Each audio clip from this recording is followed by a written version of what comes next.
मोला दीवाना बना दिए वो तोरे AI वाले फोटो मोला पगला बना दिए वो तोरे AI वाले फोटो फिल्मी हीरोइन कस दिखा था झकास सब बोला वो छोड़ के है आजा मोरे पास।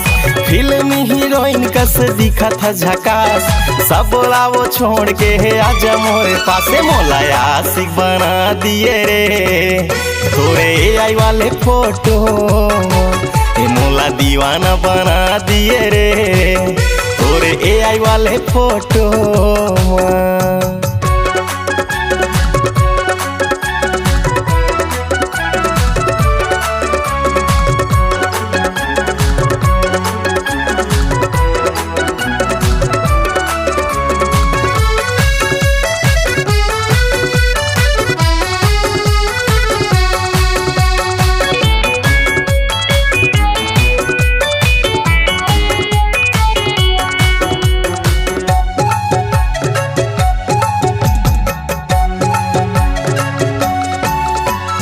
आनी बानी इंस्टा में स्टोरी लगाए स्नैपचैट में फिल्टर वाले रील बनाए व्हाट्सएप में बम वाले DP लगाए फेसबुक में जाके तह गदर मचाए।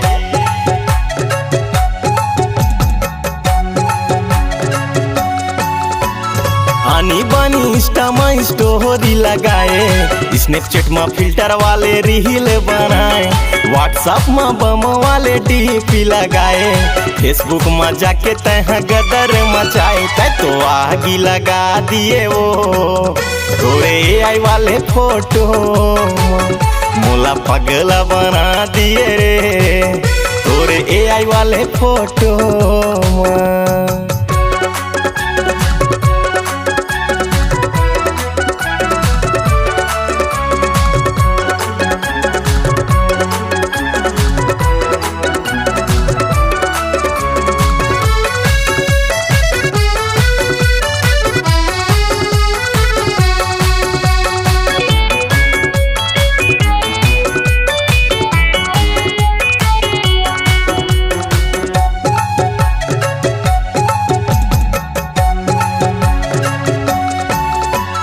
होठ तोरे लाली लाली दिखे चुक चुकले लगते जैसे देख के मोला हंसबे मुझे मुचले।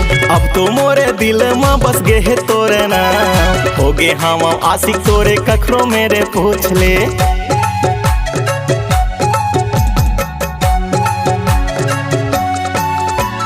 होठ तोरे लाली लाली दिखे चुक चुकले लगते जैसे देख के मोला हंसबे मुझे मुचले।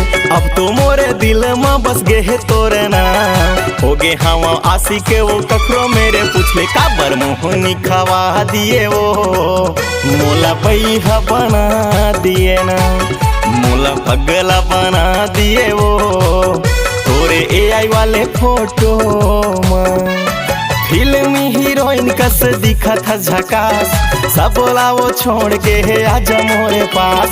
फिल्मी हीरोइन कस दिखा था झकास सब बोला वो छोड़ के है आजा मोरे पास। मोला आशिक बना दिए रे तोरे AI वाले फोटो मोला दीवाना बना दिए रे तोरे AI वाले फोटो।